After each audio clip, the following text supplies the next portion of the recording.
na tayo mga koto. Syempre kasama na pa rin Brian ko na. And guys, eto, new flavor dito sa Oro Culture. Syempre, usapang Mitsubishi mga koto. Pakilala na natin. Owner ng 1994 Mitsubishi FTO. Sino pa ba? Sir Dennis Carlos. Ayan, Sir Dennis. Ayan, kaway muna tayo Sir Dennis. Syempre, thank you. Syempre na pagbigyan ni Sir Dennis ang Oro Culture para dito sa kanyang FTO mga ka-auto. Syempre Sir Dennis dito sa Auto Culture, check natin interior, exterior, and of course syempre engine bay. Okay lang po ba boss? Okay na okay Sir Dennis. Mukhang palaban na. So tara check na natin.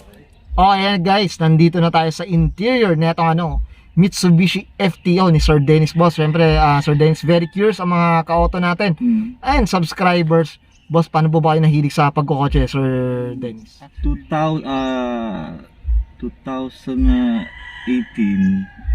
nangailangan ako ng pang sa service ko nga ng sa Japan surplus ko. So nakakita ako ng Galant na Shark. I mean Ray-Ban. Ray-Ban, boss. 1997 yata yun. So nakilala ko yung mga binibila ko ng piyesa, sila Mike Abendan, sila Lawrence. Yan. Then umattend ako ng mga nila, eyeball, fun run. So nakita nila, masigasig ako na lumuluwas from Malolos, Bulacan to Manila. Pag nag-aya sila, punta ako. Wala namang ginagawa pagka weekends eh. So napag-decide ng yung founder namin na ako muna ang President, boss. So hanggang sa ngayon ako pa rin. Ay, pa rin, then boss. naipon pag may nakita ko na Galant, ang hinaya ko na kinakatay nila. Kasi ako konti na lang yung Galant, tapos kakatayin pa natin. Kakatayin pa. So ang ginagawa ko, sinasave ko, binibili ko, then inaayos ko. Pero pag naayos ko na, parang ayoko na ibenta kasi na sa'yo eh. Napalapit na yung Napalapit pyesa, na yung sa'yo, kotse, ganun. Then, tama ba? pag gagamitin nila ako, ito mas maganda to, mas malaki engine, try mo. Ayan. Mawalan ako ng gana doon sa 16 valve. So magano ako, V6. So nung naka V6 ako, hindi ako masiyan. May nabili naman ako na Galant din na ang engine niya is Evo 6. Okay. Ayun, maganda. So, Turbo naman. Boss. So hindi ako masiyan nung huli. Nag-twin ako, naghanap akong twin. Ganun nagsimula, Sir. Ayan, hanggang sa dumami. At isa na to si FTO, tama Ayan, ba, oo, Sir Dennis? Oo, yan. Okay. Kasi naman yung kay Jackie Chan, nakita ko. And ang mura-mura niya na tingnan na sports car. Yun. Ayan. Okay. Okay ka na, Sir Dennis? Yeah. Yan. At least nalaman natin tong story nito ni Sir Dennis. Yan, mga ka-auto, at least may idea tayo. So, Sir Dennis, check na natin yung interior, boss. Okay na po ba, boss? Okay. Nandito sa interior natin, Sir Dennis. Sige po. Yung interior nito, stock siya lahat halos. Ang pinalitan ko lang is yung head unit niya. Head unit, boss. Then, palit ako ng shift knob and steering wheel. Steering wheel. Tapos wala na, yun stock ang kumbaga, ito tama ba, Sir Dennis, na nabanggit nyo na rin, yung nakuha nyo to, kumbaga, not running, running siya. Tama ba? Ko siya. Kasi ang gusto ko lang sa kanya, yung forma ng FTO. Yung forma ng body. Pagka tinanggal mo yung emblem sa harap, para siyang Ferrari, lagyan mo ng kabayo. Then, sexy siyang tignan. Tsaka unique, tama ba? Siya, Hindi madalang. madalang yung makikita mong ganyan. Tsaka pa, mukhang feeling ko marami pang marami pang burn na tama ba, Sir? Oo, yan. May marami pang kukompletuhin to. Ayan, mga auto. Ito stock, may butas pa yung upuan.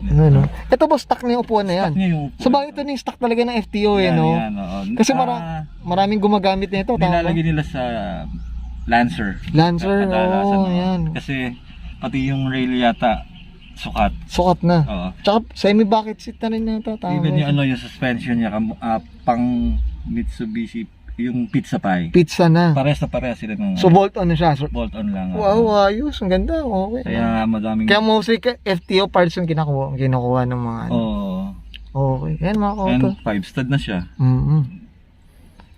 Dito mga kauto sa ano bang tawag dito sa backseat lang yata tawag dito sa Sir Dennis pandalawahan lang kasi dalawahan lang talaga to. Dalawahan lang extra if ever may kasamang Kailan na upuan sa likod para makamura ng tax siguro. Okay, Okay, okay ka na, Sir Dennis, dito sa interior natin. Ako, very curious ako. Syempre, check na natin exterior, boss. So, tara, check natin. Dito tayo sa exterior, boss. Ano bang meron dito sa exterior natin? Sige, sir. Stock pa rin yung ano niya, yung mga ilaw. Okay. Palit lang ako ng mugs. Pang Evo 5 or 7 yata ito. Okay. Then yung caliper niya pang 3000 GT. Para mas malaki, 4-pot siya. 4-pot na. Then, Bolt-on lang din siya, Sir Dennis. may konting machine shop. Machine, okay. Oh, ito, Sir Dennis, ito, very curious ako. Tama ba, ang FTO is meron din siyang pop-up lights din ba siya? Wala, puro ganyan. Puro ganito lang. So, ayan mga ka-auto. So, ako, kaya gusto ko kasi parang feeling ko, merong ganong may gumagawa or whatever. 3000 GT yung pop-up. Then, Ay, okay. pagkatapos nun, puro ganyan na ilaw. Puro ganito na. 3,000 Tama, yung sa GT, 3000 GT nga, tama. O, yan mga ka-auto. Yan, And basics yung engine niya. Yan. Okay. Yan mga Lagay ka-auto. ko lang yan. V6, oh. Tingnan natin mamaya yan. Then, Curious tayo, boss. Yan. Itong Side skirt nila, side boss. skirt niya, Lazada Racing. Ito, boss. Kayo na lang go ang naglagay, boss. Kaya Lazada Racing Yan, yan. okay ah. Wala pa. Mura. Okay, oh.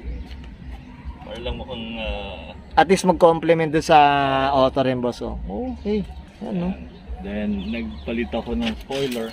Ito, nag-wing na. Siyempre, kasi karamihan din, Sir Dennis, pag mga ganitong formahan, medyo may aluminum wing na rin talaga. Ano. Ito, boss, aluminum to or ano? Carbon siya. Carbon na. Sa may surplus na sa amin. Okay. Ayos. Then, yung exhaust niya, ginawa kong apatan para aggressive ang dating. Aggressive, boss. Pero twin muff talaga siya. Hindi, single lang. Single lang siya. Okay. Yun, no? Single plate. Yan, Para siyempre, Japan. Yan, mga ka-auto. Yan, no?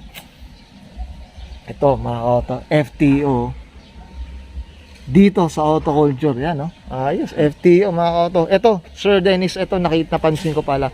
Mga ka-auto, ito, may rear disc brake na pala to. yan. Stock na to, boss. Stock na yan, naka rear disc and 5 stud na. 5 stud na siya. Sa bagay kasi, halos parang Evo 5 na rin yata ang or ano bang ako hindi ako masyado pamilya sa mga Mitsubishi. Pero itong yung stud niya, yung mags niya pang Evo na rin, boss. 114. Sakto. 114 na Okay. And tama ba? Uzi. Uzi mga auto. Yan. Okay. Anong kulay pala to, Sir Dennis? Curious ako, boss. Silver gray. Gray na Ganyan na nakuha ko siya. Ito, Sir Dennis, may meron bang siyang yung natatanggal yung yung roof or whatever. Talagang na siya. Hardtop lang siya. Hardtop pero may lang isang talaga. variant na naka-sunroof. Okay. Yung hinahanap ko nun pero wala makita. Kasi alam ko parang meron nakikita pag mga ganitong boss, diba? Yan. Hardtop lang siya. Hardtop lang siya. Okay. Okay ka na, Sir Dennis, dito sa exterior natin ng FTO. So, syempre ngayon, Sir Dennis, check na natin yung engine bay. Okay na ba, boss? Yeah. Okay na, okay. So, tara. Bang paki-explain itong makina to, boss? Sige po. Engine niya is 6812 NA. 6812. Yan ang code tawag sa kanya, boss. Sa local natin, yung galant na Ray-Ban ang engine niya. Okay. Pero baligtad ang orientation niya. And Mavic na siya. Mavic. Mga ko Mavic lang namang Parang kung sa Honda is VTEC, Mitsubishi Mavic. Mavic. Ito. Then Toyota is BTT. Ayun. Ito, boss, 2 liter to, boss. 2 liter. 2 liter. V6. V6. Double Dock na to. Dock, Dock Dock na rin. Doktor na rin pala ito, mga Dock. Ayan, tsaka V6, boss, Ang air cleaner niya. Pati ito stock din ito. Ito na nakuha nyo. Ganyan na sa Japan. Ganyan na. Okay. Ito, Sir Dennis. Ito na nyo na ba? Naorasan nyo na ba? Nadain nyo na ba? O hindi pa. Puro sa NLEX lang. NLEX lang. Ito. Titingnan nyo na yung plaka na itong FTO mga auto. Sir Dennis. Ayan, boss, ha. Yan, no? Grabe, oh. Maybach, ayan, oh. V6. Doc, 24 valve. Ayan, oh. Madumi. Ayan, oh. Kaya magkakamali dito, mga ka-auto. Diyos ko, kahit ako. Ito palang imakina na ito. Okay, okay ka na dito, Sir Dennis? Yeah. Okay. Ayan, guys, nakita natin interior, exterior, and of course, syempre, engine bay. Usapang V6 lang naman to, mga ka-auto, kaya may kalalagyan tayo, mga ka-auto, dito. So, syempre, dito sa Auto Culture, syempre, Sir Dennis, hindi mawawala ang pagpapasalamat natin sa mga tumulong sa atin from past to present sa larangan ng sasakyan. Sir Dennis, boss, shoutout po tayo. Sige po. Okay, shoutout sila L8 ng Codis Garage, si Mike Abindan, JB Kasoa, JM Auto Parts, and Project X, and also siyempre sa Oo, boss, yan, siyempre ito. Sobrang nakakataba ng puso pag yung nalaman natin, napapanood na rin pala tayo ni Sir Dennis. Kaya thank you po, saludo ang Auto Culture, siyempre. Okay, thank you. Yan, okay boss, siyempre Sir Dennis, okay na po kayo? Sumati na salamatan. Okay guys, this is Brian Conana and Sir Dennis Carlos para sa kanyang 1994 Mitsubishi FTO. Usapang V6 mga ka-auto, and this is